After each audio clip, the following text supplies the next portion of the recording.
Feliz día a todos.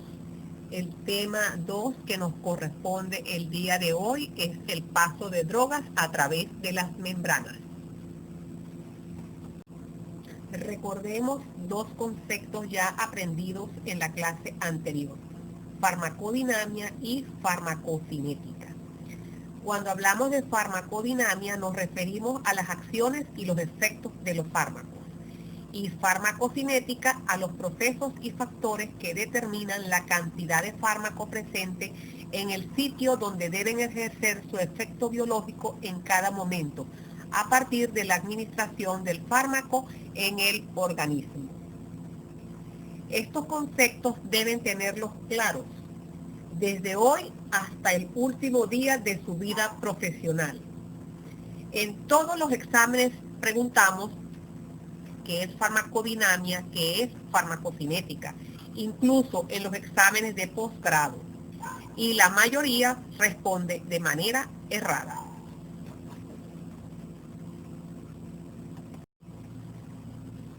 Cuando administramos un fármaco, queremos obtener un efecto.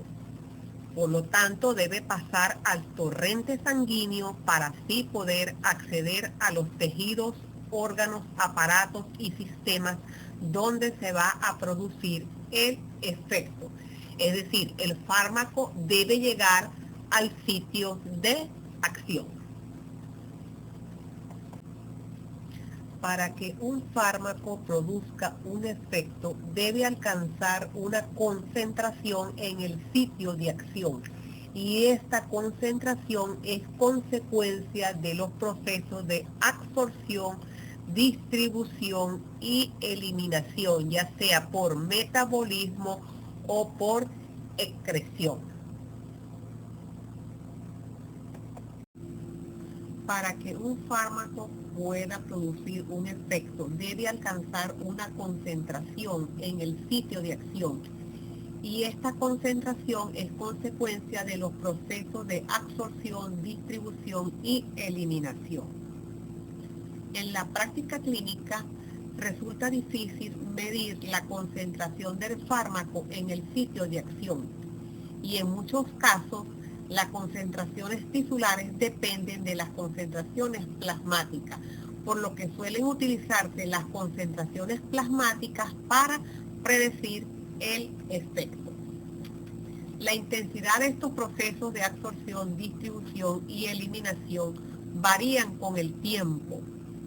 La cantidad de fármaco en el organismo también va a variar, no permanece estática. O sea que estos procesos cinéticos se dan de una manera simultánea en la medida que un fármaco se va absorbiendo, se distribuye y se elimina. El conocimiento de los parámetros cinéticos que gobiernan las concentraciones plasmáticas y de esta manera el efecto del fármaco es de gran ayuda para elegir las dosis apropiadas a administrarse, el intervalo y la vía de administración de un fármaco, y todo ello con el objeto de obtener el efecto óptimo. Basándonos en estos conocimientos, puede predecirse el curso temporal de las concentraciones plasmáticas y de los efectos. Tenemos en esta diapositiva algunas formas farmacéuticas. Recuerden el concepto de la clase anterior.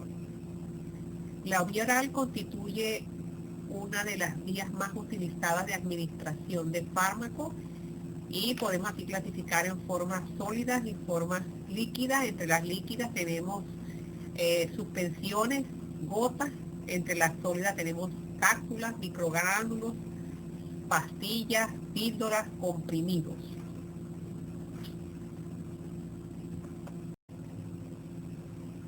Esto que ven en la diapositiva es una curva farmacocinética, concentración plasmática versus tiempo.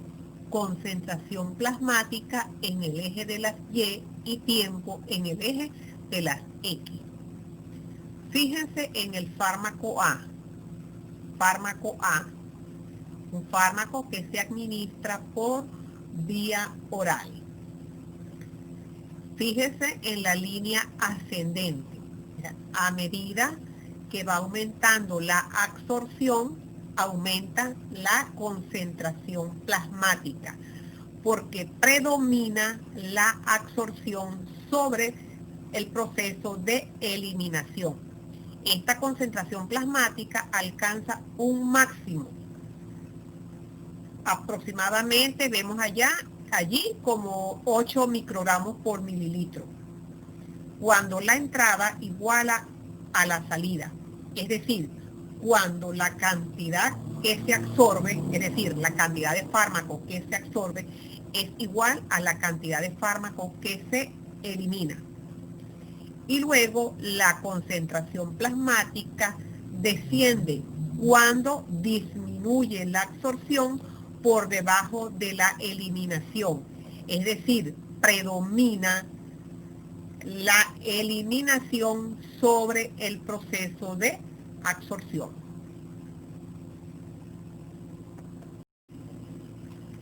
Veamos ahora el fármaco B. Se administra por vía intravenosa. Lo primero que observamos es que no hay proceso de absorción.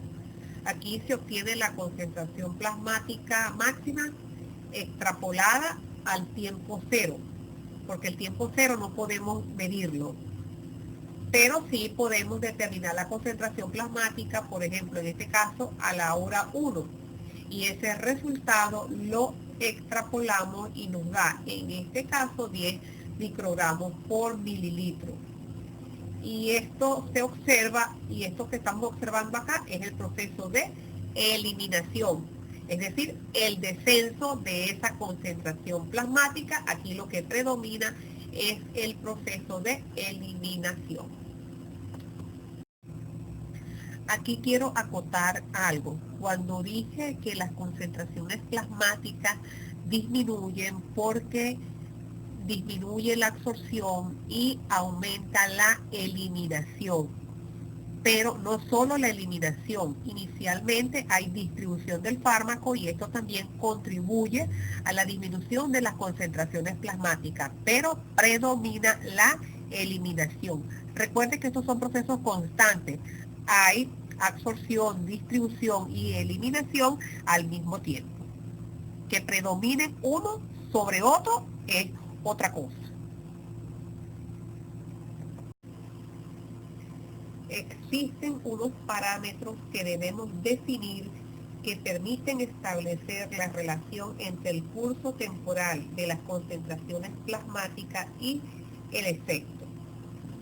Tenemos concentración mínima efectiva, aquella por encima del cual suele observarse el efecto terapéutico. Concentración mínima tóxica, aquella por encima del cual suele observarse efectos tóxicos. El cociente entre la concentración mínima tóxica y la concentración mínima efectiva definen el índice terapéutico del fármaco. Mientras mayor sea este índice, se consiguen efectos terapéuticos sin producir efectos tóxicos. En algunos libros encontrarán índice terapéutico o ventana terapéutica. Lo importante es que mientras mayor sea este índice terapéutico, menor van a ser los efectos tóxicos que se van a observar. Periodo de latencia. Tiempo que transcurre desde que se administra el fármaco hasta el comienzo del efecto farmacológico. Intensidad del efecto guarda relación con la concentración máxima que alcance. Duración de acción o tiempo eficaz es el tiempo transcurrido entre el momento que se alcanza la concentración mínima efectiva y el momento en que desciende por debajo de esta. Recuerden que esto es una curva farmacocinética, concentración plasmática versus tiempo. Acá también podemos determinar el tiempo máximo, el tiempo en que alcanza la concentración máxima. También vemos aquí el Cmax, es el efecto máximo. acá tenemos el área bajo la curva biodisponibilidad. De esto hablaremos más adelante. Para que el fármaco produzca su efecto terapéutico, debe alcanzar las concentraciones plasmáticas adecuadas en el sitio donde va a tener lugar su acción, que es la biofase, donde él va a interactuar con receptores y de esa manera producir su efecto, que es lo que en este momento estamos buscando, un efecto farmacológico.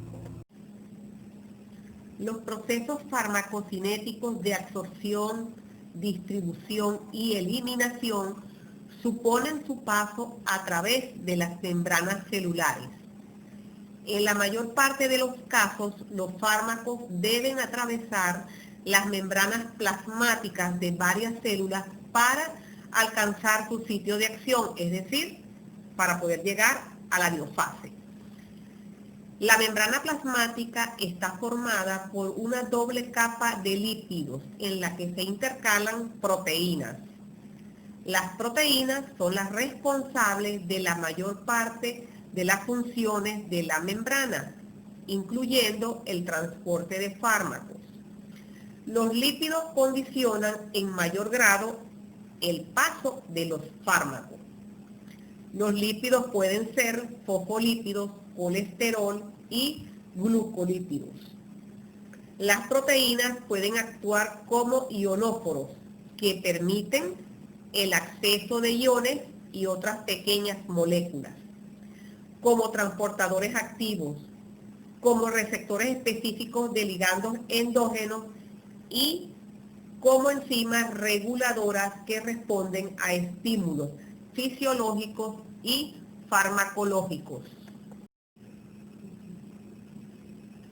Los fármacos atraviesan las membranas por transporte pasivo o por mecanismos que comprenden la participación activa de ciertos componentes de la misma.